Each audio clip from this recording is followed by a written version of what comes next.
that we are just starting right now. As she goes, steady as she goes. Welcome to, I don't even know it. Dang, I didn't even change the title. What meeting is this? Number 86.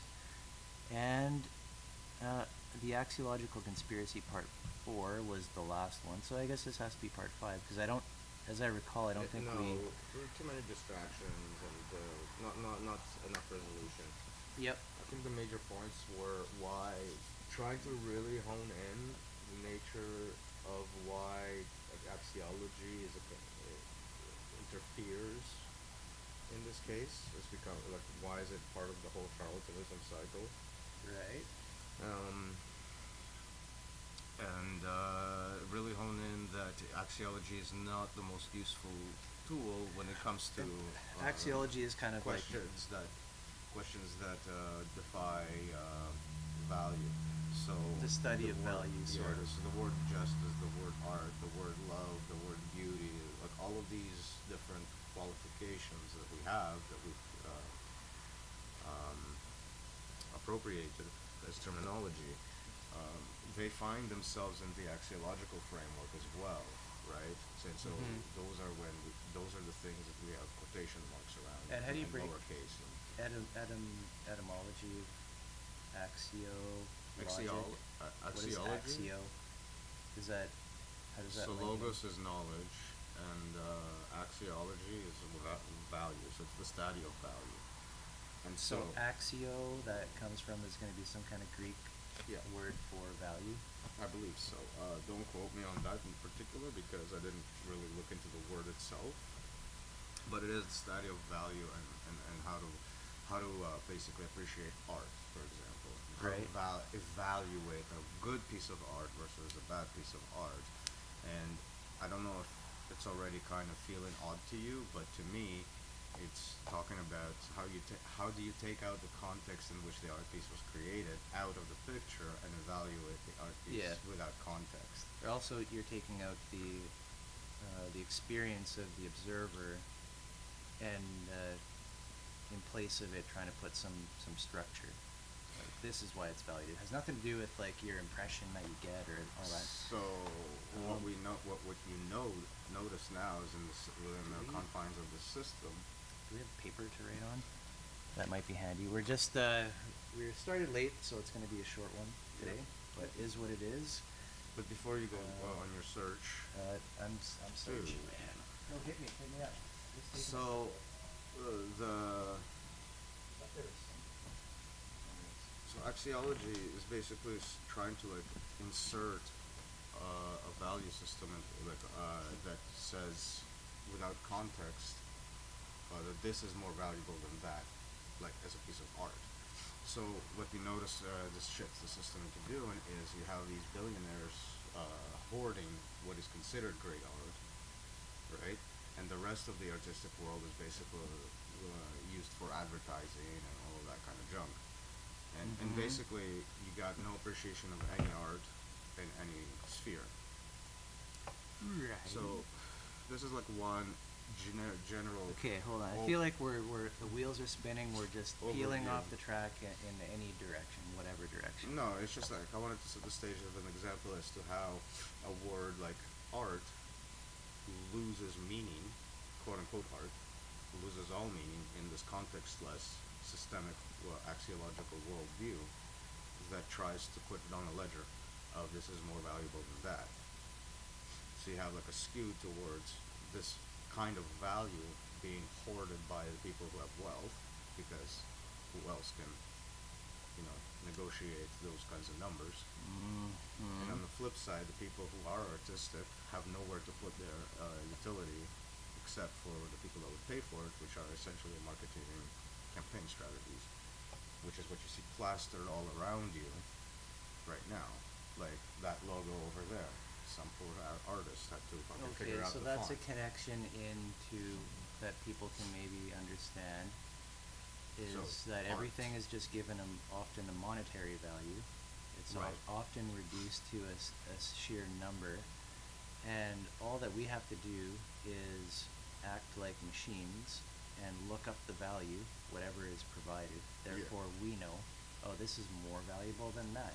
We don't have to make a judgment from our own position to see in context what's actually going on. It's just a list of rules. If it has this property and that property and this property, it's valuable more than this one that only has these properties. Like, everything becomes a machine, a system. This is how the breakaway started. And I want to like build up a context, because again, I feel like we're just racing off the track, peeling away. or like being a musician. If you're playing music on the street, bad. If you're playing music in a concert hall, good. You know, like there's this arbitrariness to what's considered valuable and what's not valuable. There's a like hierarchy. You deserve garbage. You deserve all the money from the proceeds of the ticket sales. So as an example of how do you value a venue? Notice I didn't even mention the quality of the piece. I didn't even have to. Every venue has a certain value. Because it's in the venue, it's valuable. No, it's the street is a venue. I just saying. misunderstood you the first time I got it. So okay, so everything is stretched out into ordered as to which is the more valuable venue. Right. And it's Cool. like your inability to position yourself into that venue disqualifies the quality of your music, despite the fact that it may be on par, if not better, than what's Right. offered at, Okay. at the hall. So again, so we've introduced the machine-like thinking of value automation of value judgment.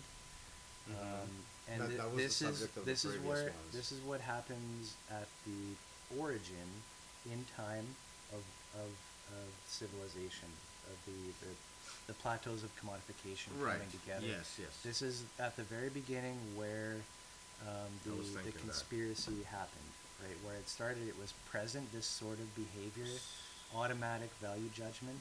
Yeah, it boils down. It comes back to the not the gift economy switching into the feast economy.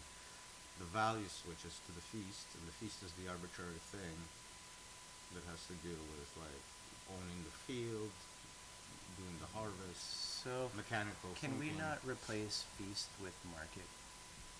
Well, the feast economy is like a precursor to the market economy. But It's like a tandem. At first they're distinct, and then they kind of blend together. Interesting. Okay, I think I'd like to break that apart. But again, like I just like to add context before we like race off the track, peeling away. Yeah, You know what I you mean? remember we're dealing with an accelerated, so to speak, context from that perspective. So it's not that we're starting from that point and moving on, is that we're moving back to that point, seeing all the different pieces, and in their form being completely amalgamated together. So our gift economy and our market economy and our feast economy are blended now. But before you hit that first plateau, right, you can see they each emerge independently on their own, from their own sort of milieu, inner workings, from their own machineries. So the fields that allowed for the harvests were one such piece of the machinery. Trade being another piece that is separate at that time. Trade is between enemies, right? So that still goes on while there is a gift economy, but it's just less pronounced. The feast economy comes along, it makes the trade economy far more pronounced. It overtakes everything in time. And so everything becomes market economy, like you're saying, but that's the accelerated states. That's what happens when you take that. Well, I didn't from say the everything beginning. becomes market. Well, That's impossible. I'm being, what do you call it? Talkative. No, I like, exaggerated. What do you call it? I'm generalizing. I'm making more of grand sweeping statements. But there's rather no than- rush. So Yeah, but there's obviously going to be nuance to individual situations. Like, but we're trying to talk about the trajectory of spectacular civilizations as a whole, rather than a particular tribe or the speed at which any one particular area developed. Just the process itself. So you have those disconnected. I feel like I economies. need paper now. Like it's can't I can't try to hold. I keep having thoughts, but it's almost like with physics. Here we have elements and compounds and all of that, but at the primordial Big Bang situation, Can you introduce the audience to the conspiracy? What was it? The axiological. conspiracy? Just very briefly, I may be back in 2 minutes. But you can sum it Yeah, up. yeah. In brief, it's just first of all, the word conspiracy, capital C, isn't a discussion about a small group of people, conspiring to do something in secret, but rather a state of ignorance that allows the collective sort of group to hold a set of ideas that move the collective towards a specific outcome that is essentially not towards their kind of like in opposition to their actual growth as a species, if you will. So there's a hint of Faster like than I thought. being it's kind of like this unnatural, so to speak, addition to our daily living that moves us away from performing the activities that would generally help us as a species towards making those activities feed into a mechanical system such as like our stores, our governments, our whatever the fuck we created in our civilization. We put all of our time into that and feeding it as if it's the only thing that needs attention. Mm-hmm. And so the conspiracy, quote unquote, is to basically this setup, this overarching setup of this is the good thing that you must do is work for this system. And by working for the system, it reinforces the fact that this is the good thing you must do to work for the system. It just sort of perpetuates itself in that sense. Briefly, so overall, the conspiracy, the axiological conspiracy, is not one of a small group telling you what to value, although there are some sects like that, but rather a collective belief that this is the correct direction to do, and therefore putting their collective time into building and maintaining and growing the system that's overarching our activities and ends up dictating to us what needs to be done. So the conspiracy is removing yourself from yourself for the sake of this system. Okay, nobody's in charge of this conspiracy except ourselves, our own decision making, effectively. And the conspiracy is the belief that we are the conspirators, effectively, of ourselves. That's Right. no rough sketch, no nuance And given, it works. sort of. Well, that's fine. It works as a conspiracy. Usually, you conspire with people. And but you do, but but it's through the underlying belief system in the system. yeah, it's unspoken because people don't study how their thoughts interact with the world or anything like that. Darren Allen said something to the effect of, it's interesting how there's so much energy, advertising, and discussion that goes on into speaking about a system that insists it doesn't exist. Like the more it doesn't, more it's mentioned, the more it's mentioned in the negative sense, right? But it's a never-ending discussion either. It's kind of an interesting off-topic tangent. Yeah. I would like to wrap up this axiological conspiracy multi-part thing. Of course. What we need to do that is to fully, I guess, define the axiological conspiracy and probably relate at least how that can be seen in our world and what its effects are. But it also kind of begs for the let's say you could say the medicine, how to heal from that state that we're in, right? Yeah. So I often have trouble like remembering exactly what we've done in the last few times, because this is spread over a couple months now already, right? So I'm not sure exactly what we've covered, but I think if we take our time and go slow, we should be able to stay on a track of like directly the mission of this meeting. You could say that's our agenda. If you agree, to wrap up the axiological conspiracy. I can give a solid goal post for us to sort of stick to. Like, even if we just outlined it, like, Yeah. why don't we just outline it again? So the goal post is this. But I'm afraid, like, you're gonna want to elaborate on some No. little thing when it's like, No, there is a very, very central cut, piece to the whole thing. If I can just sure. speak to it. It's basically, the conspiracy is to put the dream in front of the moment.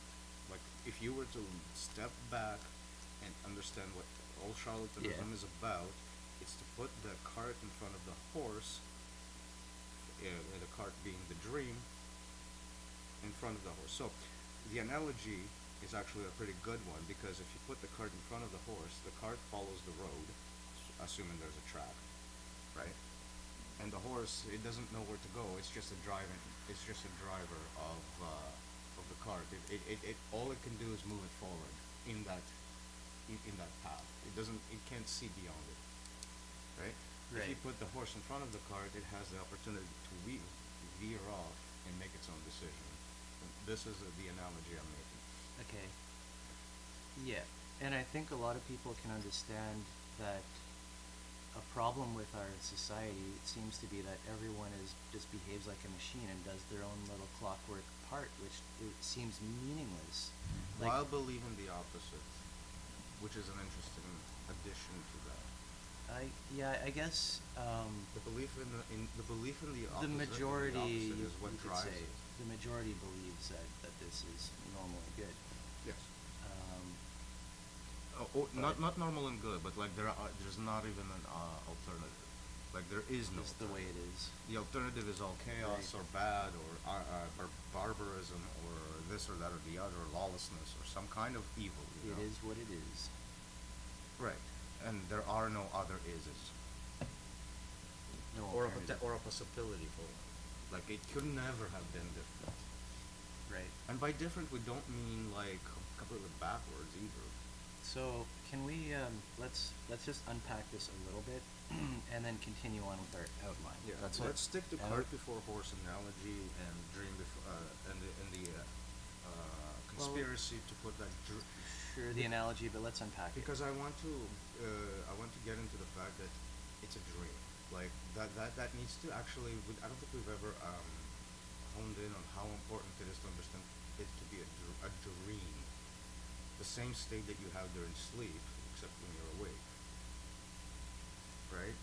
Like we're not emphasizing the fact that we live our dream is what gives us our context to begin with. What moments are driven by and how decisions and moments are made. So if the dream overtakes, there is no freedom in the moment. But if the moment overtakes, it's still dream. That's the conspiracy, to move us away from the moment. Right. I don't even know how to more nuance it, to be honest, because that's where the tether is. That's where all okay. surrounding. Yes, but good. I think that it's obviously central. Let's try to unpack it in a way that a normal person could understand. So by dream, we're talking about basically like every fact of the world you live in, the idea of the structure that's out there in the world, who you are, what kind of a being you are, how you relate, like all these ideas and stories. This is all part of the dream. I might have a simpler one. Wait, let me just finish the other half of this. Yep.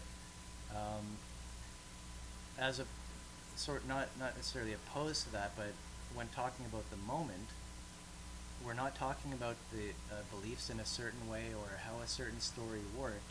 We're simply talking about that how at any moment one has available to them to observe the ongoings of the mind processes which are stitching together moment after moment into these narratives, which become grand narratives and all this kind of stuff. So from even as a child, when we had no dream, basically, we still had moment. We had the moment which was able to try and piece together like The stimulus. little bits and something emerged out of that. So the sense information. You're talking about So- information coming in from your tactiles, Yeah. from your sight, from your hearing, from It's your literally audio. it's literally available for you to observe and watch At any moment. as a thing. Yes, that That's why we pick on every this moment word. you look at it, it's like, It's still there. where am I? Okay, but it's a different one now. Now it's a different So, one. So we can keep doing that. So, for example, I have a can in my hand. Observation. Right? Just to like, I have a can in my hand, right? In this moment, you notice it's in my hand. In this moment, you notice it's not in my hand. The dream is the can moved from my hand to the table. Right. The dream, that's an important element of the dream. The dream is what contains the narrative. So then that's where you can understand that this is like something apart from the moment. It has that narrative. So there was a moment in which I spoke that narrative, right? And this is how the interaction between dream and moment appear. Mhm. Like your narratives coming through the moment, a moment in which the narrative is spoken, the dream has been relayed. Right. And it's like a weird sort of So combined interaction. It's not one Yeah, versus it must the other. always be a combined interaction, because the only way we can understand that a moment happened is by making a story about it, sort of. Right. And the only way to know about a story is by taking a moment to read it. So that's the inverse. So stories appear in moments, moments appear in stories, stories Right. appear in moments, and that's a strange loop. Yeah, so And it's strange the because you meditation can't- here wouldn't be to like, oh, just clear your mind and like, Yeah. sense and feel the moment or whatever. No, it's fine. Try it. Do whatever you want. It doesn't Well- matter.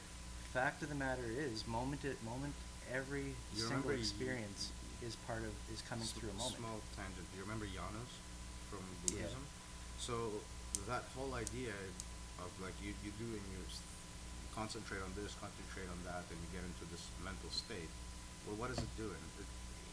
Based on our discussion, it's just switching the nature of how the dream is perceived by the moments through which you are sitting.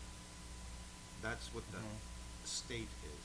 You know, like it's not Right. like the universe is changing. It's not like you physically alter something or other.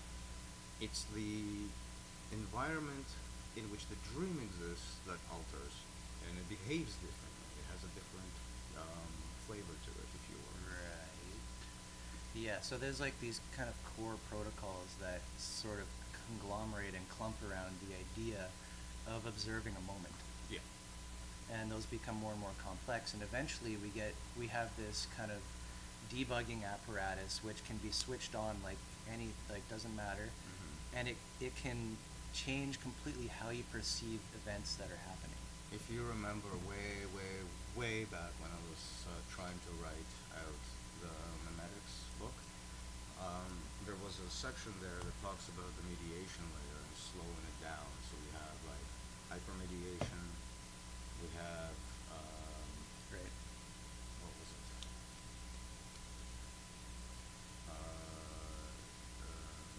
It's kind of like mythological or narratological mediation.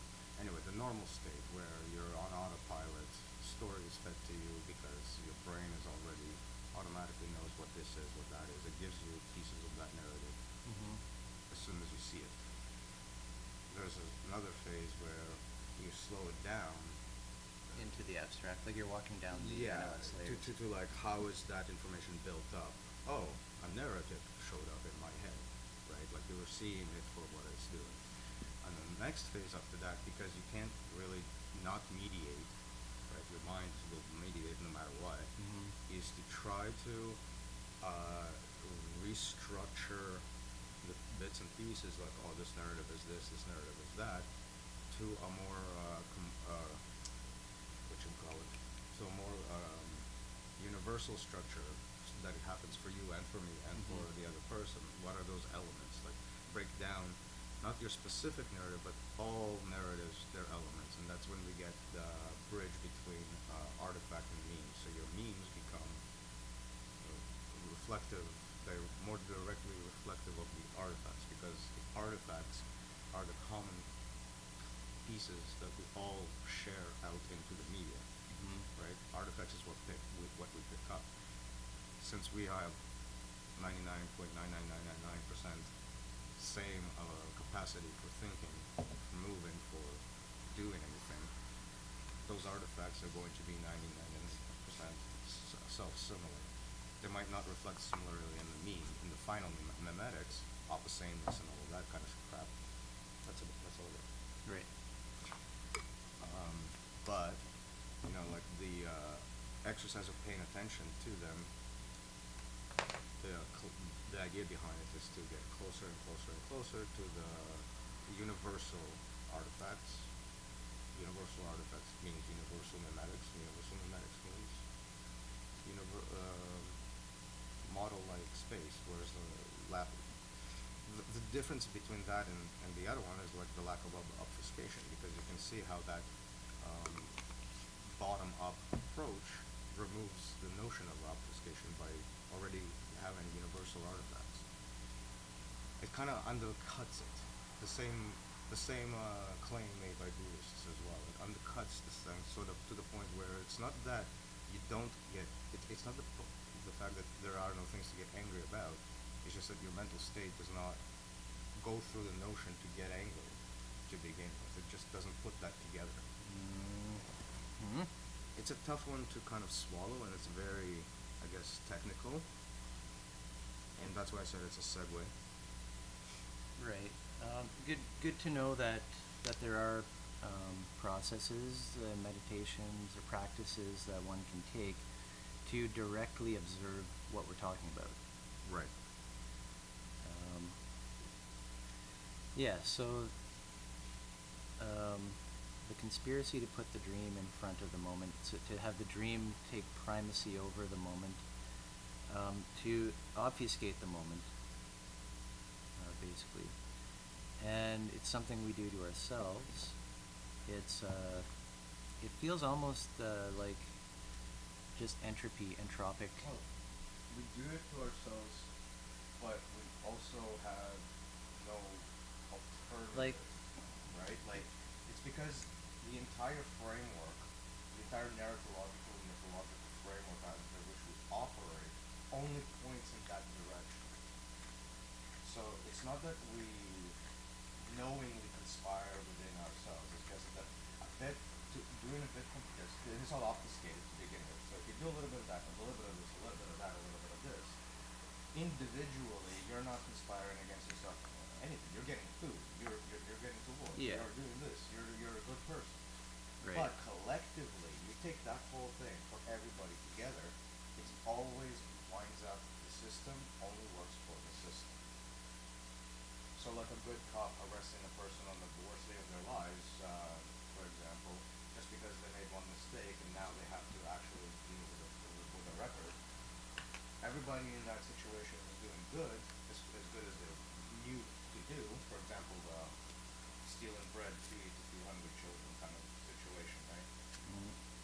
Not that I know it's idealistic. I'm not stupid, but the point.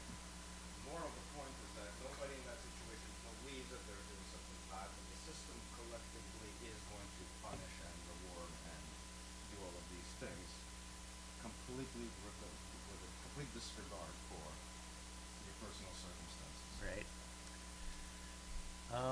I feel like we should go to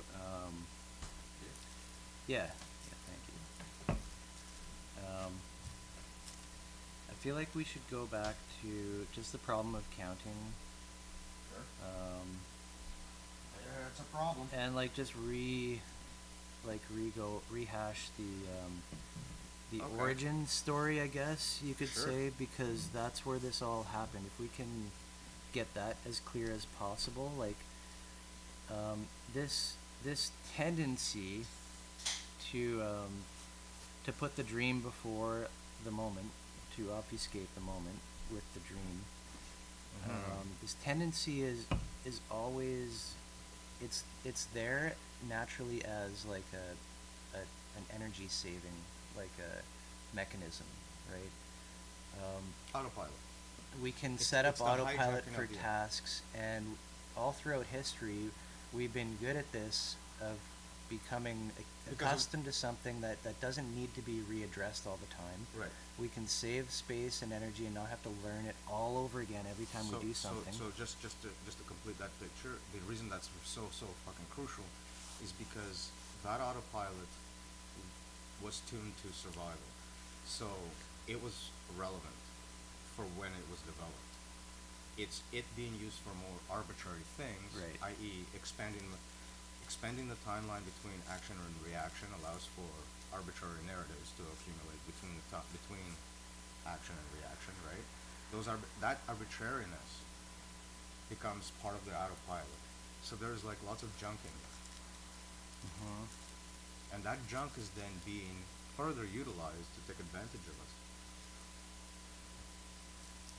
Like that's like the long and short of it, really. It's that junk that we need to notice and clear out, and by clearing it out, you get to the set of what I would just call in those universal artifacts. Right. Because if you take out all the garbage, what's left? The humanity. Right? What else could be left? Other than the raw, what do you call it? Unmediated, raw humanity. That's all that will be left, because that's what we are. It's not like a wild claim. Like, are we not human? And I'm not talking about, again, thorough sort of humanity. Like, we're not talking about like, oh, I wanna, you know, go take my neighbor's junk and murder their wife or something like that. That's Did you say feral? feral. Yes, like feral is somebody who's domesticated and then returns to the wild. So feral I thought it was cows, the other way horses. around. Like if a human was raised by animals, you would call it the Yes, feral. because a human is technically domesticated by being human. Oh. But I see what a you meant. feral animal, for example, like a feral cow, You mean is a cow the that escaped. species has been domesticated, and then that individual And it has- doesn't exist outside of that domestication on the planet anymore. So like horses, cows, dogs, Right. not wolves, dogs. Mhm. I mean, I don't know how much we have to go into the history of it, but at least the technicals of There's three things to understand, three economies to problem of understand. counting. And okay, plateaus. let's go over the economies. So one that we'll start with Before the economy, context for there's the plateaus, right? But then there's the pre-plateau sort of primordial context for which we can start to talk, because that This context makes is me think. I that think context- pre-commodity is what you should maybe say. It Well, feels like there's commodity in plateau. It It's a feels like plateau there's of commodification. It's the same. plateaus have been developed through history to come up to the No. tribe even. It feels like. Plateau means there's no turning back, right? So the system isn't. The way you do things has changed. The myth is already there. So agriculture created a plateau, Mhm. because Yeah, it's been a long agriculture time now. has to have people. So as a working more definition, settled. you don't go back from a plateau. Right. So agriculture is a plateau because it demands settlement. But so in a So way, nomadic lifestyle pre-civ is not possible. pre-civ tribes were never at some kind of state to which they couldn't return. The Right. idea of medicine was that they're continually returning. Right, they were migrating all the time, somewhere. That- Not here that than too, yeah. there, not there than here. They were Right. following their food, basically. Mhm. So the reason it's important to understand that context is because that's the only context in which you have the three distinct economies distinct. So you have your gift economy, which is your intertribal economy, or intertribal economy. If it's a group Friendly. of tribes, group of tribes. It's effectively like take what you need. Like there's the world is giving us everything we are supposed to be taking. I think it's important to look There's at enough for everybody. to look at say a jungle as a gift economy. Yeah, and if it's not there, you move, they move, everybody moves, they find their own places, and everything's fine. There's not enough of us to actually overwhelm the land in any like significant. Like if you plant some crops, I guess crops. It already sounds. So small scale gardening would be happening in this If you're case because we're planting a not small idiots. scale garden, yeah, of course. If you're, But they're temporary. but you come back to it. Yeah. And it's still there the next time. The Whatever. next season or So whatever, yeah. that's your gift to that species, the plant, for example, to propagate it, and then it returns the gift to you. Just come pick me. Hey, do it Yeah. again. Pick me up. Share my And it seeds feeds somewhere. the environment in some sense Yeah. when you're not there, and other things have happened, and Right. the cycle Now, continues. I think I must have missed it at And some something point gets disrupted. that there is this idea of an economy which was between the two.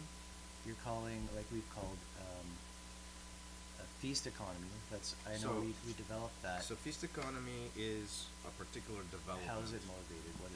It's like a weird amalgamation of gift and trade. Market. Right. So the one thing it requires is settlement of the land. So nobody is free to move anymore. There's a tethering happening because that field isn't moving. Right? Even if it's kind of like self-carrying at the very start of the ice age, receding, because that's the event that catalyzed everything. The ice sheets of the ice age receded, Yep. opening up vast fields of which grains could be, not grains, but various single crop sort of grasses were able to be cultivated. So we're talking about a species who already knows how to garden. We're talking about a species who is very much into drugs. Mm-hmm. And now you have this very interesting, lucrative Cheers. source of creating very cheap alcohols, weed, tobacco. They're all kind of start all at the same time, and pretty much at the end of the ice age. Okay, you're gonna have to convince me though. I feel like, how is this different? So you're a nomadic tribe. You discover these fields. You have the skill to garden. You have the skill to make drugs. Let's focus on this You see this field. field. You make it, and you know how to make alcohol out of the product. Yeah. You start small. You settle. It's continuously there, year after year. Right? For at least a couple of generations. We're not talking about huge civilizations at this point. We're talking about individual tribes. Then you have to start going, all right, well, these people are in the most proximal spot to take care of it. However, they are not populous enough. They make gift exchanges of promises of let's tend to the fields, and come harvest time, we all collect together But you must. and get reward. Well, or else nobody gets nothing. So that's the incentive to do it on your own, right? Like, it's not like somebody's forcing you to begin with. It's just, it seems like the best idea ever. These So- guys have a field. We do a little bit of work. We come back. And we all have like this gigantic. What I'm feast. getting from And this also is grains. It is market, Well, it's the beginning of one. but it is market. The difference that you're illuminating from my There's no currency yet. interpretation. Currency is developing through this because those grains No, become. not even that. No, hold on. Just let me finish the thought at least. Maybe you're right. But the grains also offer a very interesting situation. They are storable, countable, portable, transportable. Get Yep. it? Currency. This becomes the currency. This is the birth of the market. So you had to have that trade economy, tit for tat, at least an understanding of it, which you would normally only use for trade. So this could This be. field brings a trade economy situation into the mix. We would call it a with the commodity. Feast, with the feast. And now, the actual produce becomes the first commodity. The plateau is born. The market economy is taken off. We have currency. Everything becomes Right. about counting, storing, and accounting for said currency, where it goes, how it went there, who is doing what with it. Yes. It becomes the important thing. It's the cart in front of the horse now. Okay. So here's my interpretation. Um, those thoughts and those ideas, when they're like, hey, we're not big enough we should, trade with the labor and all this kind of stuff, we'll let them in. That's already market. However, the major difference from what we would see today is that So those were collective decisions being made by, say, a that tribe there's leader. another nuance. I'm That's sorry, all that the I'm only sorry for being annoying, but there's another nuance. Trade is a economy between enemies. In this case, the tit for tat over the field allowed an enemy interaction within the confines of the gift interaction, because initially you wouldn't have had your enemies tend to your field. That's not who you'd offer it to, right? That wasn't born out of an enemy relationship. It was They're born not out of the they're gift. not mutually exclusive. They're not, but I'm gonna gift you this time on the field so that we can gift ourselves the harvest. So that's an introduction of trade into the gift economy, giving birth to the market. That's what I'm saying. You need those two compounds to dish. I want to reiterate probably an old idea we've talked about, Okay. that the market and this idea of trade has always coexisted with the gift economy. It's always been there. Trade, yes. Some people Currency within a tribe are selfish, right? They're like, I'm not going to do anything unless I get something back right now. Like, I don't want to. It must have happened. There has to be, whether it's emotions taking over or like a drives or whatever.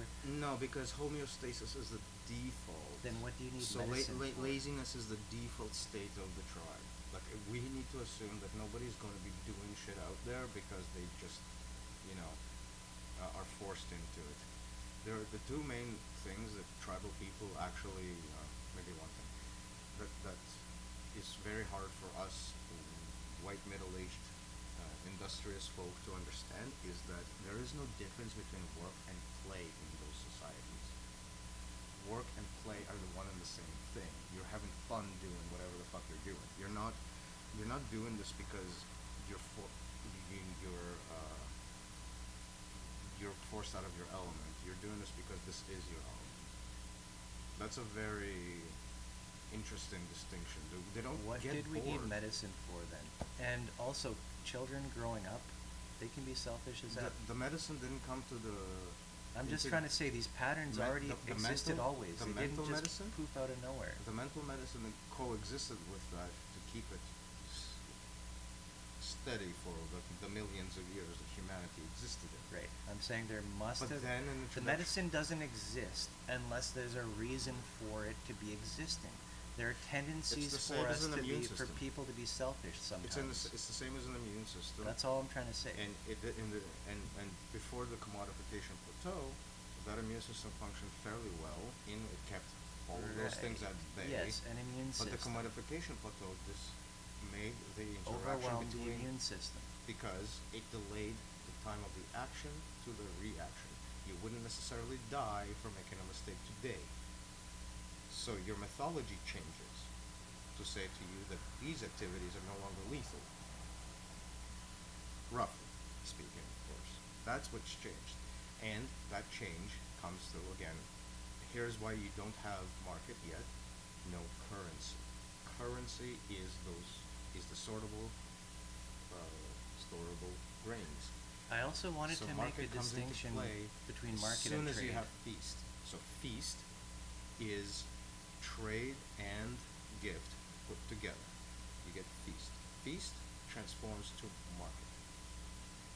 Feast allows us to do the feast economy, but as a side effect creates grain that are storable, But, sortable, transportable. How is it a gift currency. if you worked in exchange to have that feast? Because you want it. So you are a tribe that does not live in that field, but you want it. So you negotiate like you would with your enemies, except now it's with friends because you want it. And it's something outside of the regular interaction. It's like a resource outside of the regular interaction, which didn't exist before. So you change the playing field, you change the context for those fields don't move. That's the key element. You can't migrate all the time anymore if you need that field.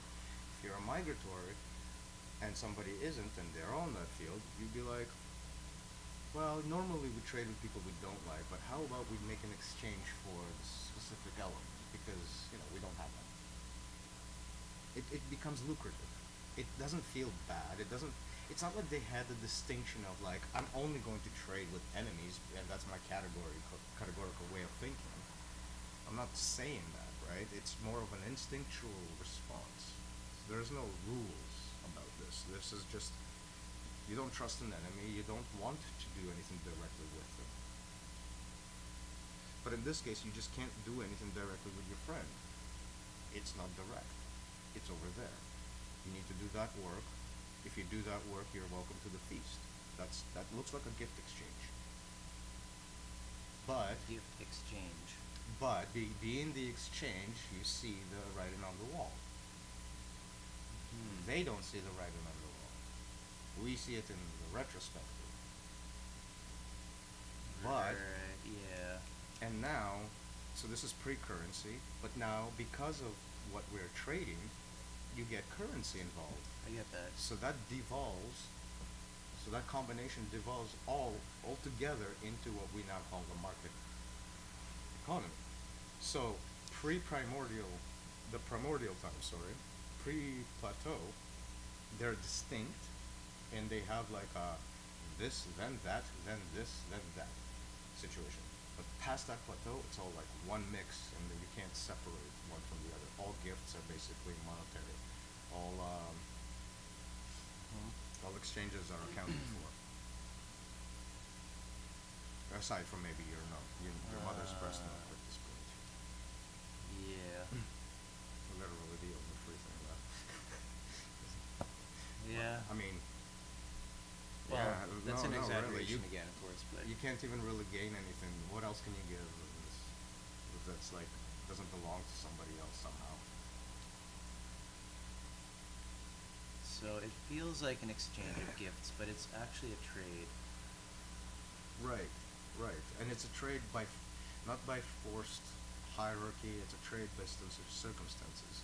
It's a trade based on the fact that the field is not moving, and if you're a migratory tribe and you want to take part and party with one tribe that seems to got the upper hand in the area, and you're like, you got nothing against them, right?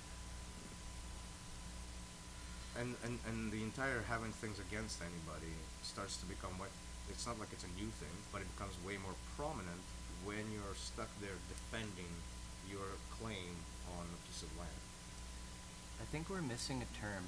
I feel like I want to normalize something because we've talked about the market economy and the gift economy, but yet And the feast. the market is made up of trades, and the what is made up of gift. See what I'm saying? We need to normalize terms here a bit because there's an extra one in there. Commodity. So commodity is what Trade commodities. So, Okay. So that what becomes just- that's what replaces the word gift. Commodity replaces gift. A gift. Okay, but then what do you do with a gift? You give it. Gift is just simply an object So was what's the here opposite and it of moved trade? there. The opposite of trade? I don't think Not it has. the opposite of I don't trade. think it has an opposite because a trade is either just don't trade or That's what zero. I don't mean the zero opposite movement. of trade. I Or mean. so movement for tit for tat or just or gift, just tit. gift is both a verb and a noun. Maybe that's where where that comes from. Yes. See what I'm saying? Yes, to give a gift and to. So that's how we're have a gift. differentiating at this point. Fuck, it's getting hot. It's getting hot in here. So the gift economy. The gift economy is like your default. It's like your innate born with sort of. Should we take a short break there? It's been how long? We can, have we but I gone? don't need it. I just need to move. We've been going almost an hour. This is it's on a record, even almost. Well, the thing is that we are trying to understand what is the conspiracy and what value is doing and shifting. If you want to take a break now, think about things. There is another connection today with the affect chart, and that's conceit. Value and conceit are. Like I feel like I want to still hover on this market versus gift economies. We call it market economy, gift So economy. it's not versus, because one is a development of the other. So versus is the wrong term. Yeah. That's fine. And it's not like the gift economy disappears, as you correctly course. noticed, that's subsumed by the market. So Yeah. even gift exchanges are now subsumed by monetary thing. The only gateway that's important is in that flip of the commodification from not being there to being there is currency. Currency. That's the pivotal element that contributes to the story. Because this is how you build up a situation of having something that can become currency, and then turning around and going, wait a minute, let's use this as currency. Well, that becomes a base of power. Because it's available. When you can hoard certain valuables, commodities. Think about this. It wasn't hoarded for its currency value initially. It couldn't have been. It's when it was enough of it there where you can kind of take a look at it and go, let's use this for something, Right. that would have happened. That's generations past the discovery of the fields and settling the relationships between the tribes. That comes like way later. It has to be established as a norm. Right. But we're almost at the point where we talk about this. So currencies coming up, bases of power, and then you've got warlike tribes that use those bases of So now you power have- to expand and enslave. And this is start of now civilization. that right? you have this land, it's generations past.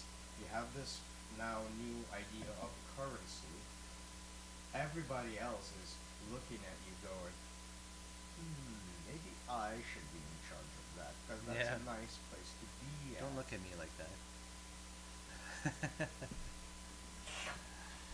Yeah, let's take a short break. Does that not Let's try to. So violence catalyzes as well, as a consequence of this. It's a catalyst for Sure. violence. I.e., it becomes, the reason for violence isn't interpersonal problems anymore. They become over this systemic exchange thing. Right, you got this like industrial base. Civilization, war, they're all one and the same. It's a base of power, right? So it becomes It's immediately a military industrial. it becomes might is right and all that. It's immediately militarized. It's immediately taken care of in that sense. So are we good for a break? Sure. Let's I mean, I'm not in a hurry. be right back. Right back. Be right back. Yeah.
So It's we'll not a it's not a singular narrative.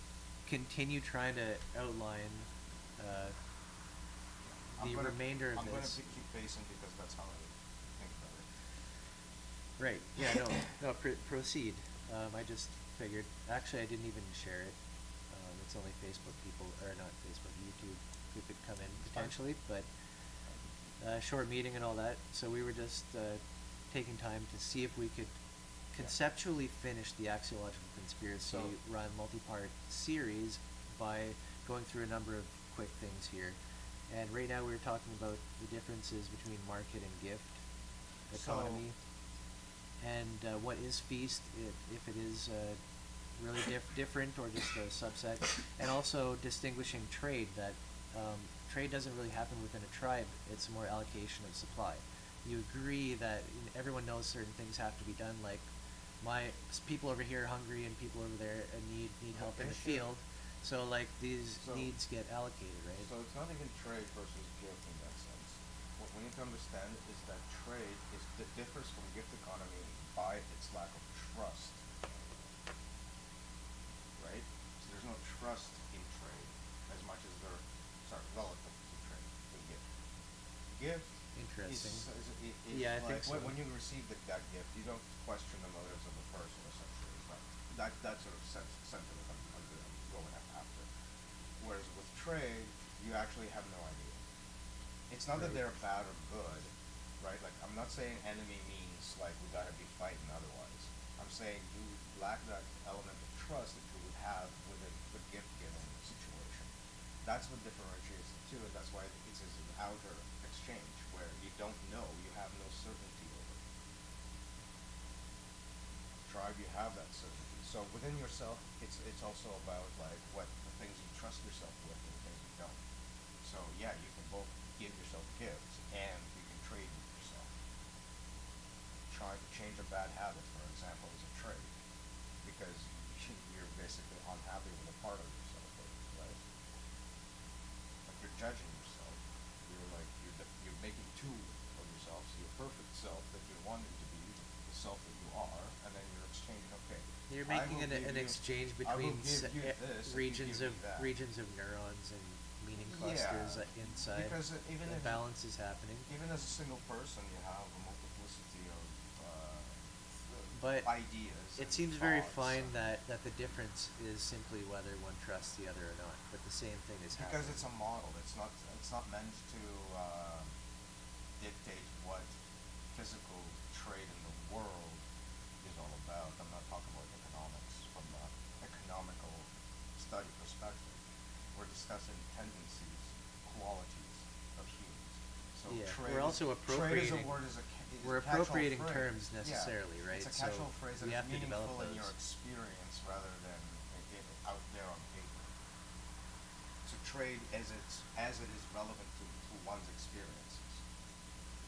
Gifts as they are relevant to one's experiences. Economy as it's relevant to one's experiences. You're kind of ideally trying to describe the appropriation protocol for terms. It has nothing to do with what's out there on paper in studies and whatnot, because that's not the discussion we're having. It's like, in our world, if we were talking about the experiences, meaningful experiences that people go through and trying to describe and model that, like we're specifically here in some ways trying to be able to model experience. And use words that relate to that experience that one would use. So then in our Portal Mountain world, then wouldn't every term we appropriated basically come with the caveat, the way we use this is in relation to experiences that people have, like that's what's going on right in front of us all. Look, I'm not going to recommend to anybody to sit there in economics class and mention the trade deal. That's probably not the greatest idea one can come up with. Not yet, but once we release our textbook. Contextual speaking, it's not going to speak to anybody's experience the way we're talking about experience in the first place. Nobody's there sitting in that class, sitting there for that. The official Portal Mountain textbook, exactly 1 inch thick, standard dimensions. And every page has Rickroll as the first letter of every sentence, of every line, sorry. there's actually a study paper. Now read the first letter If of you every read line. only at the every bottom. line, it's a rickroll. Yeah. Well, that's obvious. Classic. Steganography. It's funny, especially if you do it on every page. But anyway, long story short, it brings us into this. So yeah, we're appropriating these terms. We're not discussing economy like it would be in a scientific class or a business classroom Yeah. or any of that kind of stuff. We're not talking about that economy. We're talking about the general principles of exchange, tit for tat, and gift, just a tip. Right. I'm saying it because it sounds funny. The gift economy. Just the tip. I didn't invent the language, man. Interesting. But yeah. Did you just make that up? So, can I just yes. Well, I did. that's great. official then. So, really, the only thing missing from the picture that really sets the stage for there being a plateau versus there not being a plateau and trade and gift economies living side by side sort of in a balance, because they did for so long. Like, sure, it might have went one way towards trade here and there, and some fights happening. Violence was still part of the world. Nobody's saying everything was tickety perfect. But I wanted to I think it's an important point that when you're ultimately feel like you're cooperating, let's say, I don't know if these have to be appropriated, cooperation, competition. When you're cooperating and That's not a dichotomy. two In different, the model anyway. you know what I mean though. I do. When I have a cooperating, response. there are often different areas of ability, of power. Yeah. And those things, if they can be coordinated, that's it. Each does its own part, and then something bigger comes out of that cooperation, right? Right. This isn't a trade that, hey, if you dig the holes, I'll drop a seed into it. So you know what? Maybe I'm being a bit facetious by trying to avoid those words, so let's try to use them instead. Cooperation and competition. So my biggest thing is that people think of these as These are opposites. power words, by the way. But they're opposites to each other. They're supposed to be on a spectrum, right? Either you're fully cooperating together, Sure. aka altruistic, or you're independent entirely and you're competing for oneself entirely. Conceited. Why not both? Here's the thing. I use the word dance usually for this because in the model everything is sort of like, sending signals between waves of stacks. You know I'm talking about that image in my head. So that image aside, I'm not gonna go back to it. I'm just talking to you there for that 2 seconds. Right. In that worldview, like there's only a dance. Like And the there's all kinds of energies of different Exactly. types coming up from everywhere, and So, platforms are emerging. So, cooperation, competition, they're just like coming together of this dance for one particular narrative and then dissipating. So, both. So Sure. they're both dances. In a sense, you can say that competition is a form of cooperation with a specific protocol in which the cooperated Sure, element yeah. is to stack yourself up. That's what you're cooperating on. Right? So there's no actual difference for Yeah. it. And emphasizing these differences is actually part of the conspiracy. Like if you emphasize the Right. differences, that's how you get all of those natural elements to work against each other. So that's another interesting Right. point. Yeah, so Obfuscation. a competition is just a cooperation to create that value hierarchy Right. in its most extreme. Right, for a specific, and if you have the problem of counting involved, you will say that this is the goal of it, or that means something. or Right. or it's its own truth. Yeah, it's automatically like, okay, you're at the top of the stack, you won the cup or whatever. But you're it writing is. down something extremely arbitrary, right? And then it means that everyone in one city has to be all depressed and downtrodden. Everybody in the other city has to be so excited Oh, that hockey? they're rioting. Because of No, the any, hockey, of the football. any Well, riding. football. Riding is football. Hockey, not so much. I mean, it's possible, but not so much. It's happened. I know. I'm saying it's possible, but it's just not so much. The football players, the fans, sorry. Oh.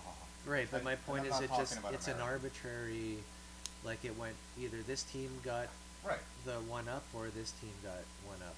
Right, because the protocol. And from there, everybody knows in their mind what happened. And Because if you think about it, the cooperative protocol insists on who gets to dispense happiness and sadness. right, and it's by it being an arbitrary. And that's what people are cooperating on. by for the fuck's sake. by the stack itself, where the value is stacked in an increasing amount. Of happiness. By focusing on that as being the actual objective of what's going on, instead of realizing that we are actually all cooperating across the country, across the world, To make to this shit create up. the most amazing stack of the best. Yeah, to make If this we shit up. took that sort of view of a certain team winning, even if it's not ours, But also we be- all sorry, participated I in have to- making I'm- that I'm interjecting whole because I want to thing say, happen. Because the most important element of that stack is we made the fucking shit up. We made it up, right? Not that we're anything. I'm not trying to derail you or what you're saying, but it's the most amazing thing that we made the fuck up. Still. No, it's real. It's real. It's in real. the- in makeup See, world. you just said it's real. No, it's real in the makeup world, in the dream. Because that's why the dream is such an important concept to discuss. Okay, yeah, so it's an because example. once you put it out into the dream, As a way to be a party remember, pooper, fine. reality and morality are parts of the spectrum of stupidity, and the spectrum of stupidity is taking the dream for being the cart, the thing that's supposed to be in front of the moment. Like that's the entire correlationship there. So somebody who just in this moment felt happy for another team winning, realizing that actually, wow, great, that country, they're okay. Now they get slapped in the face saying, "Stop dreaming, you idiot." Meanwhile, they just had a revelation. Wow, I can like empathize with, the other team on the other side of the planet, even though the mind it doesn't have to go that way. See? Yeah. And now, slap. That You slap. dreaming fool. Again, that slap. You dreaming fool. That slap is the conspiracy. That's spanking you right back into the treadmill of the system, rather than whatever the fuck you experience. Right. It just felt like you delivered the slap. Like saying you're stupid in the first As long place as the dream isn't for yours, dreaming. As long as the dream that you're dreaming isn't exclusive to you, effectively, it's good. As long as it's the same It's dream. easy to But so long step back. as soon as you interject that dream with moments from your dream, it slaps you right back. Yes. That's the other, and that's the conspiracy, really. The slapping back. I is guess the, my point there the, is the fact that people will enact the slapping. That's the conspiracy. my point, meta point is the belief that they should. there's a teaching is a skill, learning and speaking to coherence. Yes. If you understand that somebody's not a member, you speak to them as a participant. Or a guest. Or a guest, right? As a guest, yeah. Or right. Which extends to the hostility spectrum as well. Like you don't treat the hostility. So that the that views of was my hostility point. As a negative, you treat them as guests. Because let's say we're talking to guests right now, and they have all these fluffy feelings about someone else's hockey team, even though they got upset and they're still mad, and that anger just dissipated in that moment. Right, say it's a guest having a spiritual little moment there of just letting go a bit, and then it's like, but you're an idiot for having dreams. I didn't quite connect that whole speech together. Right? Well, like, you were as a- like as a interrupting me. theme. I was like giving this story like this, just trying to I didn't mean reiterate. to interrupt you, so my apologies. I had like one of those again. I gotta get shit through the funnel, like just a little bit. Because if I leave a piece out, maybe like the rest of it is not gonna make any fucking sense at all, right? I have that. Well, you have to have Sense. trust in the, Yes. or faith, faith in the Oh, it's process of conversation it's itself. it's not Right. it's not a defense. It's more like this is what happened. Conversation. Don't forget, I get excited. And Yep. Excitement does its own thing, right? Me too. But if we may go back to the setup that I was actually trying to get, we are going for the pre-flip to flip, and we Okay. established the whole balance between gift versus trade, which is basically a tension of trust, Do you know what the first sign of a flip? like a spectrum. Of Do you trust. want to know the first sign of flip? There's no spectrum. That one way you can tell by observing, like, say, a society or something. Let's say it flips. The flip happens from a tribe to Okay. the first. Sure. How can you tell it's happened? Or one sign to watch Well, for I mean, this that is so in the generic. people I that can come up with a lot of different examples, so it's too generic to narrow down to what you're thinking. Because the first thing I thought of was elders and lack of connection with the elders, peers teaching peers, so everybody's ignorant. So that's the first thing I thought of. You know what I'm talking about. But I don't know what you're talking about. you're right. Disconnection with the elders. I was thinking it would happen in such form as like a knife taking off the throat. Neighbors? Mass killing. Mass killings, neighbors. Ma- Okay, mass killings can be tribal. But so I'm it's- saying it's a sign. well, When you have a flip, repetitive. Let's say repetitive, like a serial murderer. When it's stuck in that mode, mass killing, another mass killing, another like somebody wronged me again, another mass killing, somebody wronged me. You know that retributionary sort of mindset. so in the first walled 'Cause walled people kill city, people. they're like warlords, and they only can have anybody inside their wall Once you who have- is completely loyal. Once you have That's what wall, I'm trying to once get you have at. wall, it's already flipped. Unless we're talking about like makeshift, you know, like nomadic wood spikes in the ground. It's in that case it's basically a metaphor. Your walls are your various defenses, not necessarily something, but so are we talking about situational walls in a moment, built in the moment because some fight was going on at that time, or are we talking about permanent walls set up to claim a particular set of land and stay there? Because that's like what drives my differences. In my head. that's a good distinction, and I like to think in my head.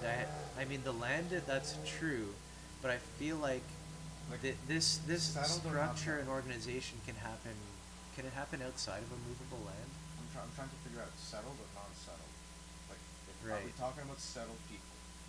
Because Well, settlement is the Settled, one. then it's Permanent obvious, settlement, right? like permanent settlement, not like wish-washy settlement, like for the season.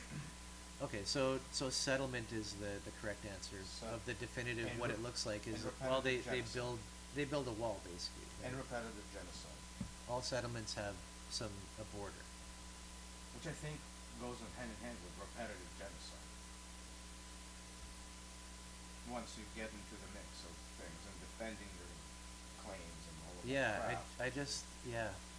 My thinking Once was you like cross it. I was thinking to the point where 'Cause you would have a tribe say attached to this field which is making grain, and like the elders are trying to like So- put as much medicine as they can, but eventually like enough power builds, like over generations especially, doesn't take many years. You have new people, new kids coming up, Yeah, raised yeah. into these, who are indoctrinated with There's- this mindset of the so feast there's- and all that. yeah, so there's And more. that's a connected to this tribe. They're like the same, but before you know it, this one slaughters this one.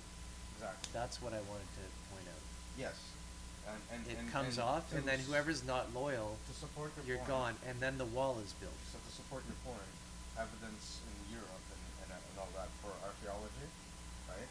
They're saying that there was never a gradual transformation from any, like nowhere did they found evidence of a gradual transition. transformation of a transition from nomadic to agricultural cultures. Right. It's always one culture comes in who is agricultural and genocides anybody in sight. Don't come into this land. Right, and so the monotone uniformity that we have culturally in Europe isn't stemming from the Okay. fact that there was not the diverse before. It has to do with the fact that everybody else was annihilated. I feel like this gives a very bleak That's like literal pivot findings. point. That's findings. Like farmers were dicks.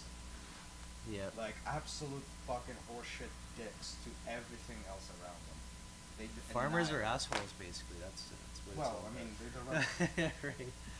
Yeah. No. the ubiquity of Not- the not culture to, isn't um, even natural in this case. It's not anybody's fault. For being a farmer is noble. It's good. Dude, Food. We all need food, right? In 2024, it's nobody's fault any of that happened at all. Right. How we're all set up into how this came about, Like, what we're it just is. like we're just climates of the environment that we receive. Right. So let's take a short break again then.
just a protocol that keeps happening over and over and over again. You combine the two, you have a healthy tension, metastability. That evolves for millions of years and takes on its own elaborate formats because the human species is evolving. Ice Age recedes, it gives us a very interesting piece of commodifiable entity. In that, it's vast and it's lucrative because we are not stupid. We know how to garden. It's a very easy crop to deal with, and on top of it, it gives us what we crave a lot of, and that is psychedelic drugs. Sure. This is not a secret.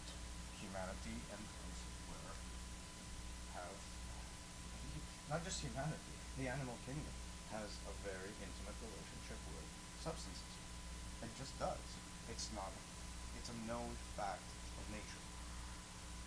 No, I'm Like- not arguing. So, now we have the situation in which this kind of substance becomes easily available. The first feast economy was definitely not centered upon food, because food was not the primary reason for developing the crops. They were just a cheap alternative to like seeking out these substances, and it was plentiful and all of a sudden available. So that caused a difference in behavior of locally situated tribes. Mm-hmm. Some would Yep. assert strength over the fields, some would assert submission. Well, there's already like, Dominance is submission. I guess it's with like the warrior archetype or something, like just needing a presence within wherever your tribe is. Right. Doesn't matter if you're nomadic or whatever. And the reason there I'm has to be a saying- presence to protect. For sure. And the reason I'm saying that there was a reason to settle is because it's a really cheap fucking source of drugs. So there is a reason, a lucrative reason to, stay in the area, if you will. You couple that with many, many, many different generations, you have a culture surrounding this principle. That is the argument, right? Like, that's the trajectory that we're going with. Now, Yeah, we got another hour. I know. So now you're situated in this land. You have this feast economy. What do you discover is that you can use it for making bread. You can use it for making dough. You can use it for this, that. You have corn. You have your wheat. You have your barley. You have your different ways of making, foodstuffs. So of course people aren't stupid. They're using it for that as well. Uh-huh. Fields are great, man. You should try it. Another lucrative piece of land. Now what do? Either you stave off people physically, right? Because I'm sure conflict materializes due to the facts of Even the matter. from wild animals coming out. Or you strike deals. Trade. What does that trade involve? You don't come and attack my fields, but Oh, that's a you're nice- but that's a you're allowed nice- access to them. That's a nice reward. Exactly. So that's trade and give, kind of doing its thing. However, the target is now somewhat more arbitrary than it used to Yeah. be. Yeah, and it's pretty wild. You're basically trusting leaders. You're leader to leader, right? You don't have, there's nothing else. And then it's down everybody else to- follows in line because Right. otherwise it doesn't work. So now you have necessity of hierarchy, you have necessity of workforce establishment, you have necessity of law. You can't actually go beyond these protocols. For example, why if you step into your neighbor's field and take their shit, right? You need law. So on goes justifying violence, and you can see that the storing, counting, transporting the actual wheat the actual grain, becomes the center. Feast is so appealing as a word. It becomes the center of life. And that centricity of life, of counting, sorting, transporting, is nothing else but the first plateau, currency. Right. So you wanted to talk about the flip. Certain certain number of things have to be in place before suddenly Yeah. it can everything And it's the only can change. logical. And it's the only logical change. And as we were talking about before the break, the way to identify that is it's like the tumor turns around and slaughters the rest of whatever's there, and then it's all Yeah. tumor now. It's all. If everything becomes that. That's the first sign of when it. So how when it everything is happens. money today is a clear sign that there's a tumor happening in our mental thinking. Like, how can everything be connected to currency? But honestly, And just to be clear, that these are things that have happened through history. yeah, different times, different places. Right. Although with each age, does a new cancer come and do this type of? Well, yeah, those are the revolutions that think- we're talking yeah. about. So the agricultural revolution is the first one, but the industrial revolution is the second one, in which the environment is mechanized. Right. So, So we can look at these through a different lens, the revolutions as they've been presented. so the idea of the couch moving on its own because of a motor inside of it, kind of a thing, that's different than what it used to be. It used to be only living things that pushed and pulled. The industrial revolution is Um, Sure. I hear what you're saying. As far as how to recognize it, okay, I get that as one way to look at it, but there's different levels or layers to look at it, lenses to look at it through. Okay, I mean, I I kind of and think I'm just so putting the model forward in my head the our industrial, chronology of civilization yeah, in my head. as the map that should line up with So- that, so right? for So just- we can look for that too. For clarity, the industrial, yes, I acknowledge what you're saying. That would be I'm the not way, ignoring that would it. be the way forward. Yes, I'm not ignoring it. I'm acknowledging it. Okay, I'm thank just you, trying to say thank that you. in my head, when I say industrial, I'm thinking also electrical. So it's not just. So it's like placing motors and wires behind all of our walls and sort of like. Sort of enliven the dead environment that we live in. You know, like warm it up a little bit, if you will. Supercharge, yeah. Yeah, and then you have your informational revolution, or electronics, rather. Well, there is, yeah. No, so on the electrical, there's the informational revolution, and then you have your. We made tables for this a long time Yeah, ago. I but bet you that's- they're that's- probably right at the top that's of what I'm referring to. the chart or the That's list. what I'm referring to, because those are the plateaus. Once you have them, you can't go back. So once we supercharge, as you are saying, our houses, there's no going back, because they're all going to be more living entities to an extent, right? They're not just going to be the dead material they're made from. They're going to have like veins. It feels like arteries. a side point, even what I'm bringing up, that we can create a table to associate the plateaus of commodification, which we've identified, So and the ages of, what do you call it? Yeah, hold up, not mute.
probably put the sound back on there. Yeah, no. All right, we're back.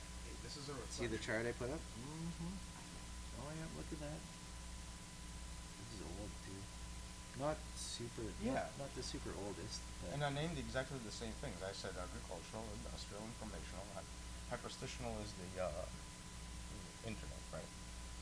yeah. So my point was when you were bringing up like this age or that industrial age, like it would I'm do referring us to it that, would yeah. do us pretty well to look at those as markers of what a lot of people how they think about it, and then create a translation layer to Yeah. the model as we know it. The biggest See how they connect, right? That's all yeah, it is. so the biggest difference between all of these ages, if you will, it's what is considered a commodity and what isn't.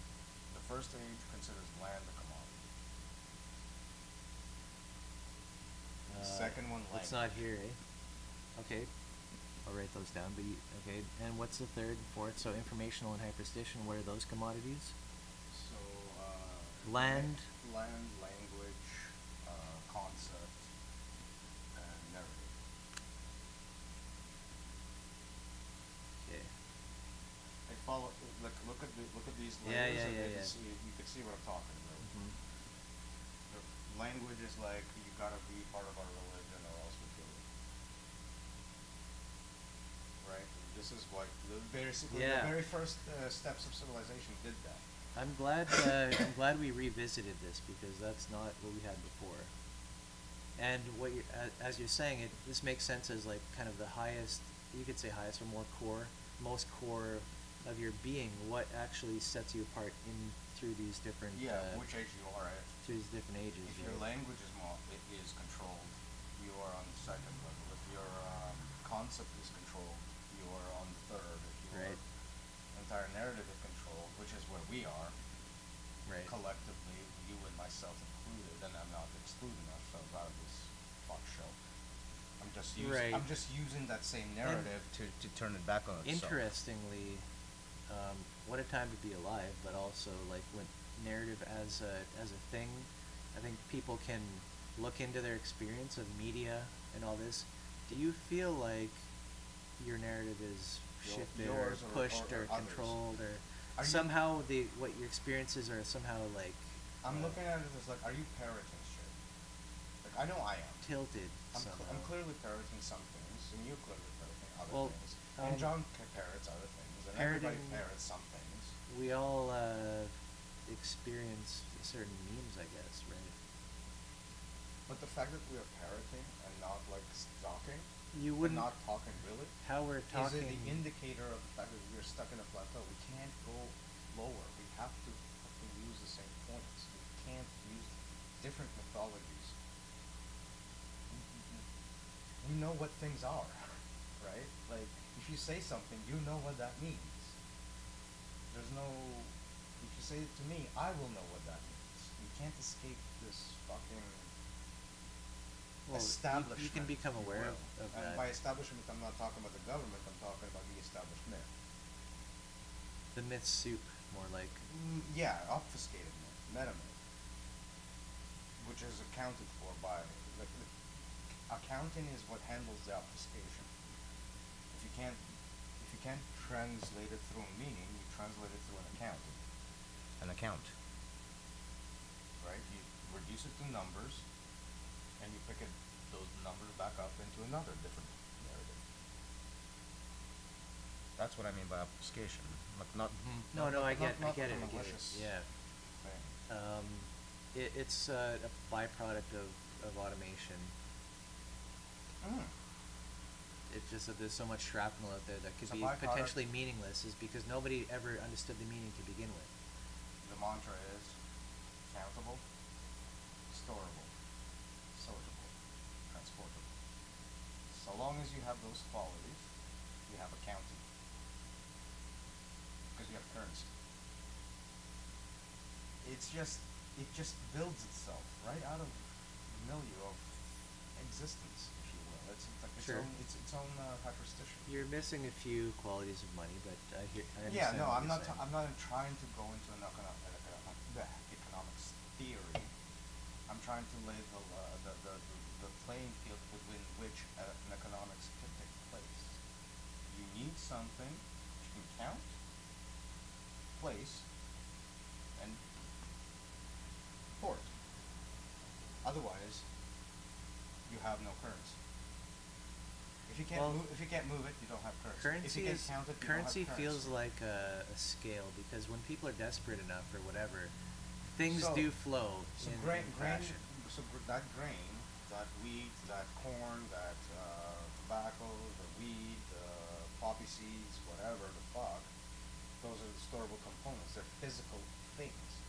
You can literally count them. You can literally store them. Yeah.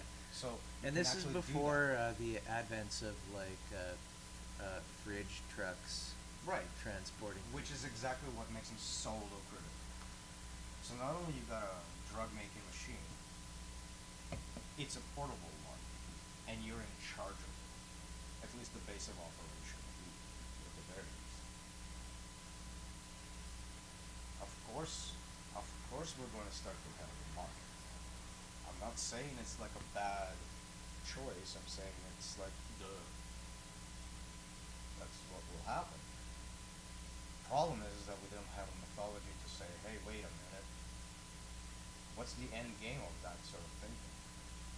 Because So there was the never the that duh kind of is thinking. the duh is for that you could have a whole bunch of, say, barley or Right. whatever it is, let's say, and once you've dried it out and everything, it can be stored in bags. Say, I don't know how you make those, but you do. Whatever the You storage have mechanism is. quantities, which is like it could be measured in handful almost or whatever. Dried out, preserved, But as long as it can be put into a big bag and stored. and given like this is worth X.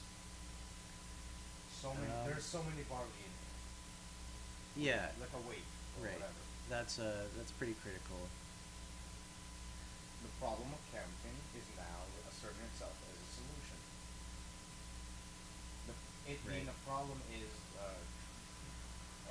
not thinking enough ahead of Yeah. saying what should be counted Not to begin with. not truly valuing what's in front of you and your life and your world around you, but instead Applying it to hooking this into a arbitrary- machine which Yeah. tells you the value of something. Right, an arbitrary, like You a ag- weight system. Or In other words, you agree to market value. You're So- in sync with market value. So, and here's the lucrative element. Here's how the charlatanism of the market is coming out. Is that it's going to be like, see, it's correlated with this very physical property. And this very Right. physical property is so valuable because, it's valuable. Because, it's valuable. It's more than. I'm getting It's more than flashbacks. less. I know there's certain Like, here's the end of the there's explanation. systems though. that It's more are, than less. right. Yeah. Lots of Like, systems. Shouldn't you be so excited about that? And that's the charlatanism. I think any advertisement. Yes, that's Three easy literally payments, only $9.99, $99.99, $99. Where do you think I got my idea from? Like my language from? Yep. So you see how all of these pieces are fitting together, then, right? And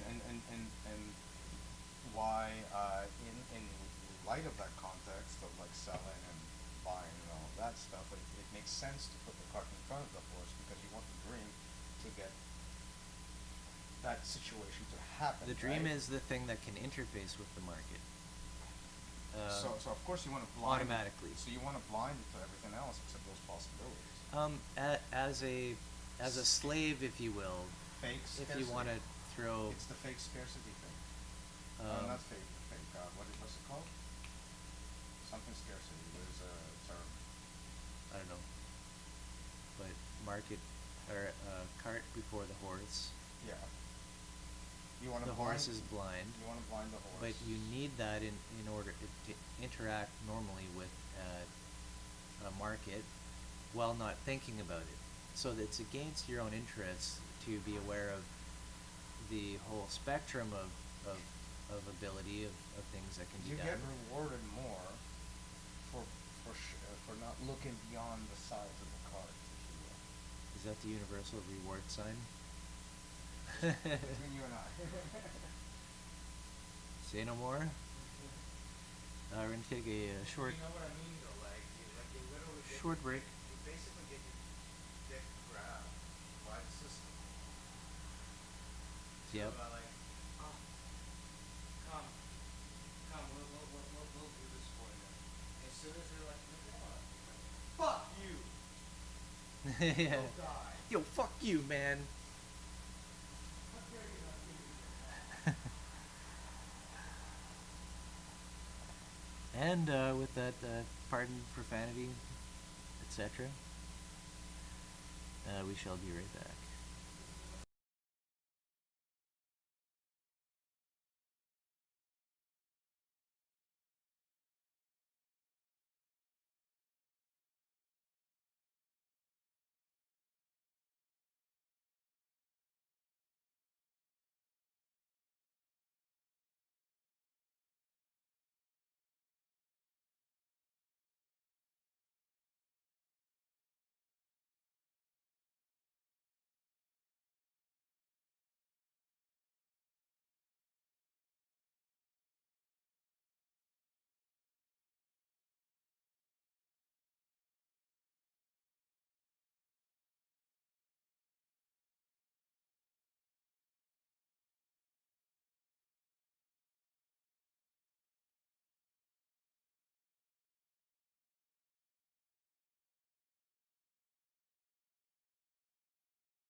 back. So yeah, they're not economists at all.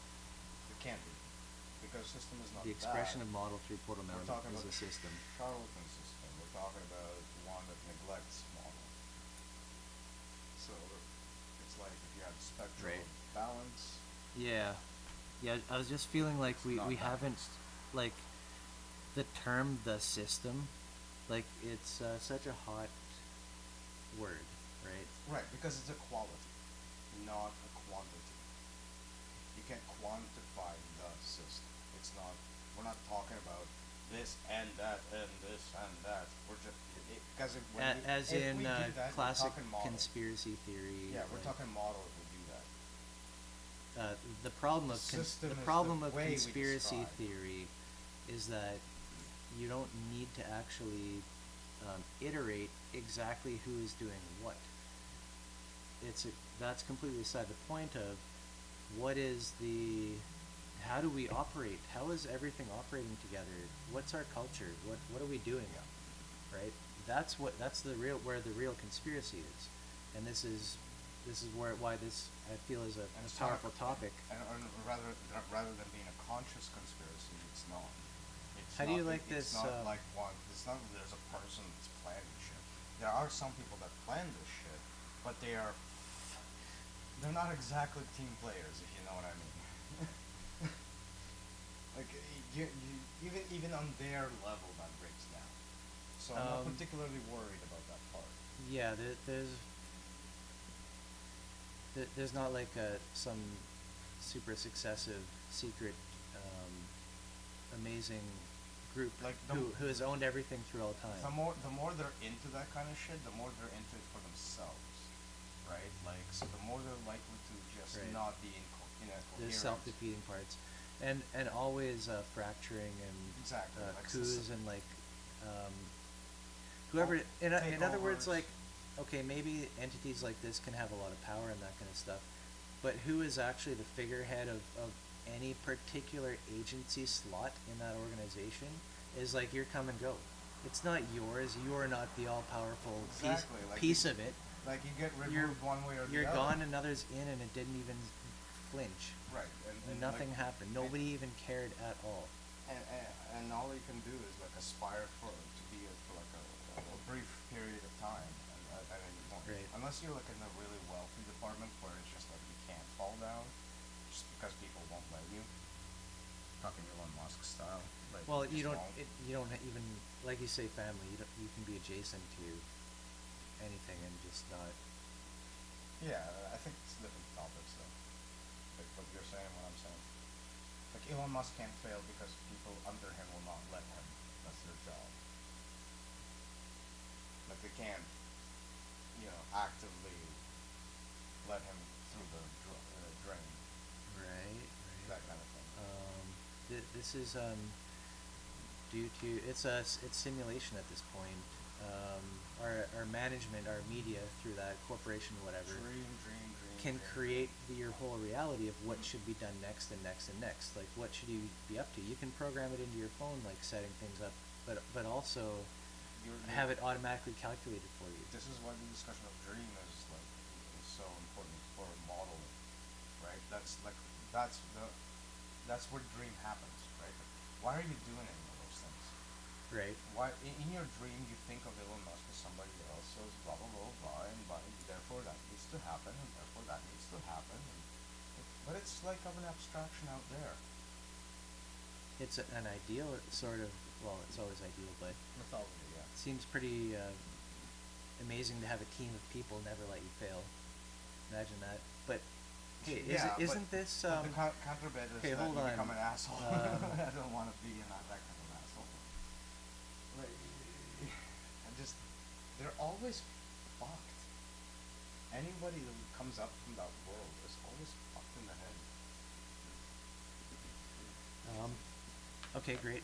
I get that. That's just a But we personal can sentiment. take Personal that sentiment. a certain image off of that as a bunch of people around you who want you to succeed. And No, we can. No, that's the hold on. charlatanism. They don't want you to succeed. They don't want themselves No, to fail. hold on. They don't want I'm themselves not. to fail. I'm not saying. I'm taking the image.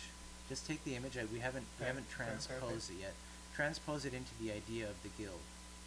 Okay. So now, potentially, this is a maybe specialized guild or skill is like life coaching and all that kind of stuff, and secretary it's in type demand. stuff. Just being able to help people organize their lives. People love doing that, It's in demand. right? So, of course, yeah. Because the transformation. And I from- feel from like a market lot to of people guild. love to do that too, and just to know what's going on. Like that, I just had this thought. It's pretty powerful.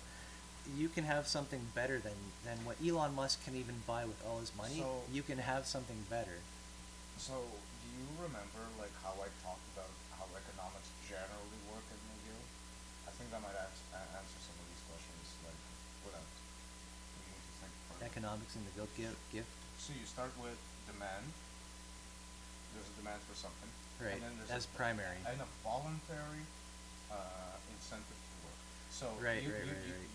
you, Yeah, yeah, are- yeah, you yeah, as yeah. a worker, you have nothing to do. You see all of these demands. You have skill. You interject I yourself get it. into that. I get into it. that world. So Elon Musk can, with his money, create a demand transaction which gets quote unquote supplied, lowercase s supplied, by people who don't give a shit about him potentially, right? This is the way the market works everywhere. In contrast, within the guild, when a demand is put, it's taken up by a supply of somebody doing it because brings them joy or any number of things they want to, they like to Yeah. make that Entirely happen. voluntary. Right. Entirely. And this could be like checking up on a friend or this kind of stuff, like, Yeah, you the know? simplest example, but any kind of work. Like, you like to fiddle around with wood. Why not do it for I do. actual, like, Big pieces of it.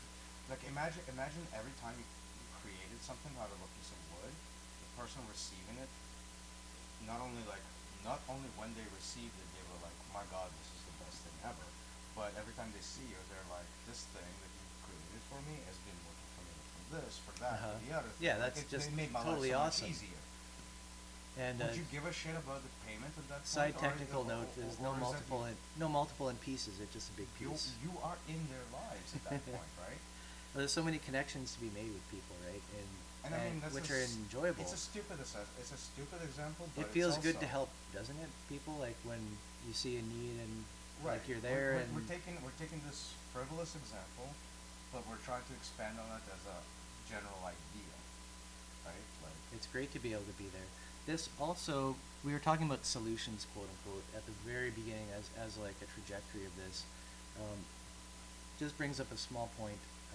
In our minds, it's the upper middle class, if anything, or whatever you could call it in society, that has the capacity who for the has activity. right this monetary capacity to create these or to open these portals into the guild kingdom, if you will, into the a trade different world. So, in other words, to surround yourself with a different type of economy just through giving, and you make so many Right. connections and like so many different things happen that you would never experience in the market, right? And, that's the guild. And That's the, the draw and of the the guild. reason that it's like placed in that upper quadrant, if you will, of middle class is because that's the only place where you find that kind of financial freedom, in which you can enact, Right, it's just that a- membrane, if you will. It's a, what do you call it, pragmatic in A the spot which neither of us actually in the normal sadly shares. normal way of talking. It's a pragmatic sort of view that yeah, correct, but also that acknowledgement that much of the power and the money is concentrated upwards. And this in is the very where hierarchies that we're describing. when you have that power, quote unquote, what in the higher, let's call it strata of the stack, that's where the entire market is ready to respond to individuals holding those agencies, which include those type of bank accounts and etc. The power and ability, the income two diagrams come to mind. to actually make some real change on the world. Yeah. Right? The people begging for change, doesn't matter how enlightened they get, which most of them do because they're gone straight through like the eye of the needle. This is why I'm trying to interrupt a little bit. The reason that it doesn't matter is the diagram I have in my head. So if you have the ego diagram, the flame diagram, ego flame, this is why it doesn't matter, because at the Right, bottom, with the flames at the bottom. there's just The war, right. Right. And then the other diagram that's very connected to what you're discussing, people on top, blah blah blah blah, is the acceleration diagram where the whole thing is like Just stack of egos, right? Exactly. Because at the top, remember how the diagram works. Even if you're at the top, you have the system off to the side dishing out the reward and punishment. It's just going to be a Right. different protocol than it is for the Yeah, layer at the bottom. it's the same system working.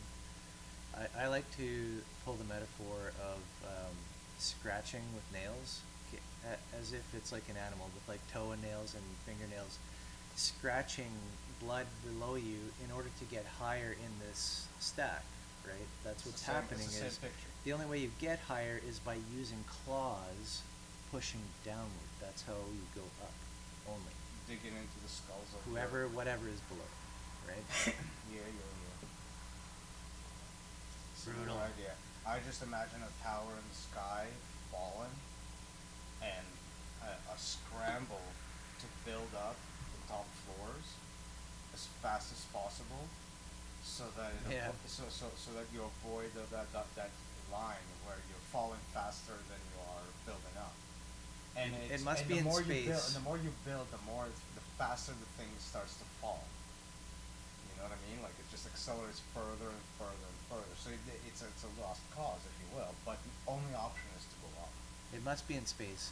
It's as if on Earth, the way that we gain wealth was by pulling asteroids in, and we someday just become so heavy that we just sink right into the sun. Just by keep keep dropping asteroids. It's all these precious metals. They're so precious. Oh right? god! Oh no! And boom, I'm into the sun. you're gone. You're fired Something like that. into the sun.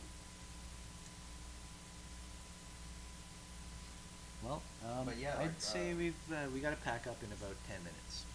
That'd be the safe. Yeah, so those safe bet. diagrams are a pretty good, great picture to depict what you're talking about. Like, there's this scramble, like the it's a and the conspiracy is in a great effect here. Like the scramble, right? So we talked about flipping. We talked about how presenting the cart in front of the horse is the good, right? And on top of that, you're presenting the scramble is the only option. So instead of realizing that it's like the more you scramble, the more it falls farther, like harder Right. and faster, you're sold this idea that building upwards is the only option. You're never like, that's the conspiracy, building up. Building off, building down, building less, building, slowing it down, any of that stuff, bad. Progress. It's another analogy I like is the paperclip maximizer, just as a simple thought experiment of if you tried to I don't actually know what you're talking about. if you tried to, like, let's say teach a company or a super AI company to produce as many paperclips as you can, because that's my company, that's what I sell on the market, just go for it. And the thought experiment is, well, eventually it destroys the world, trying to corner every single possible way to create more paperclips, and you have a planet with heaps and heaps of paperclips and everyone's dead. And no paper. Well, that's aside from the point, but that's exactly it. Like, what is your motivation? And this is a question of the profit motive, right? It's not a good analogy, but if you were to, like, say, combine it with the It's fact a well-known that one. If you mine, Except for you. If you mine for enough metal, you're going to destroy the trees that create the paper. No, that's all obvious, but it's the idea of a runaway AI. That's what it's supposed to evoke, and that's what the It's just not complete.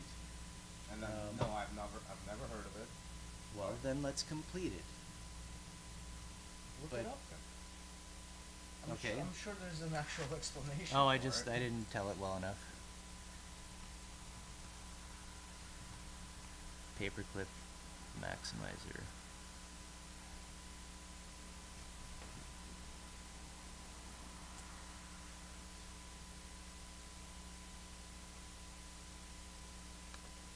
Swedish philosopher Nick Bostrom. It's got to be good then.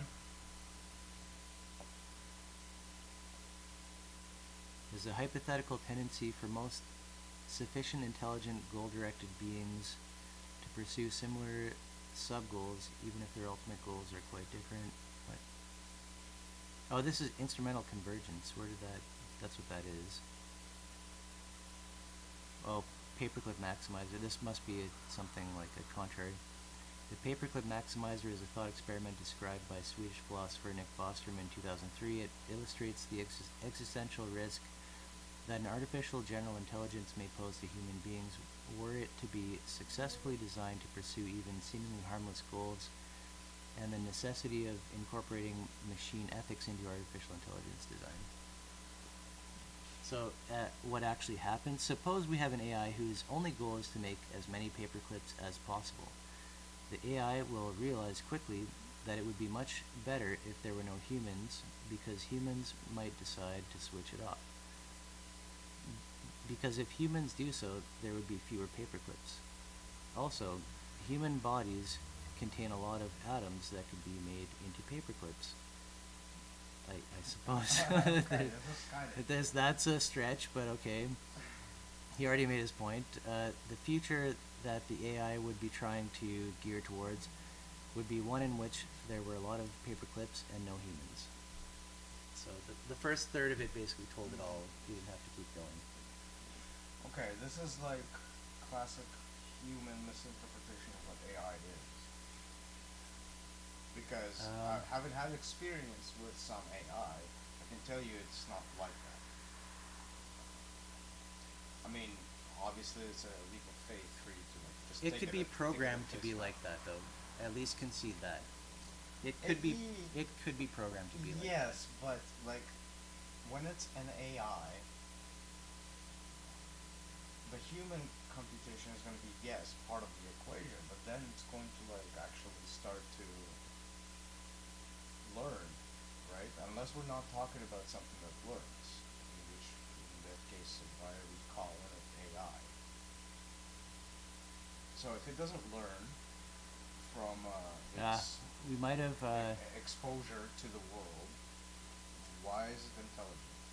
We were having mic problems earlier, and Eon said he couldn't really hear us. There's like some feedback or something. So Sorry.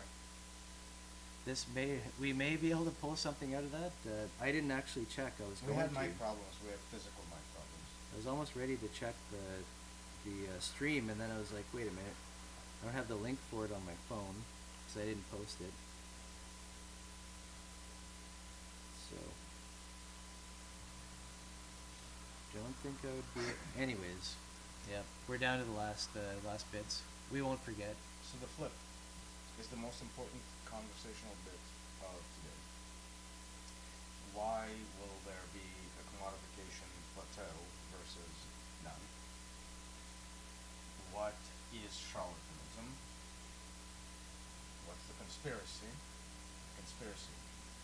The flip. Keep- What to is keep- charlatanism? To keep the cart before the horse. The cart being the dream, the horse being the moment.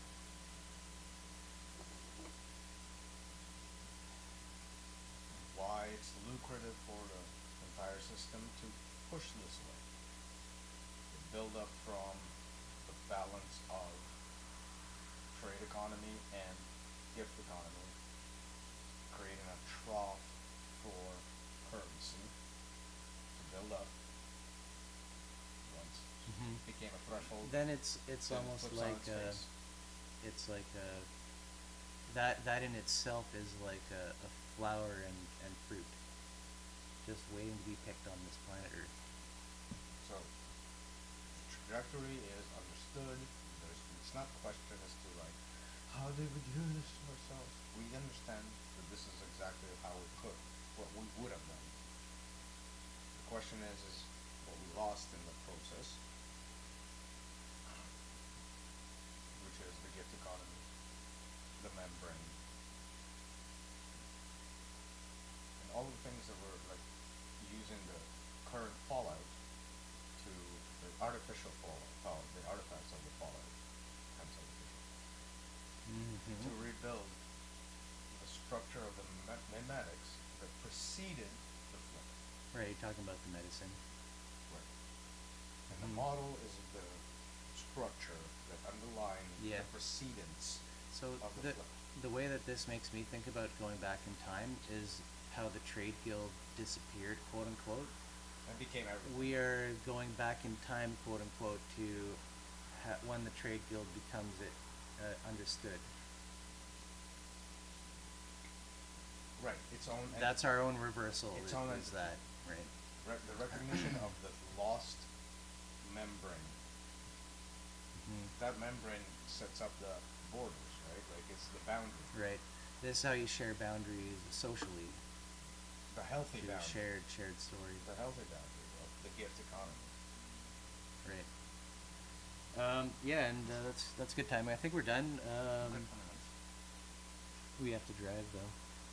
We don't have to arrive. Okay, well, Okay. you have your plans. We can drive out there. Hopefully enough of that came out to at least run it through the translator, but that will probably be maybe comedy gold. If anything, let's give that a shot. But check you later. Thanks, Eon, for letting us know. We didn't even post the link, so good on you. Caught the stream and for a little bit, for whatever it was worth, and for now we'll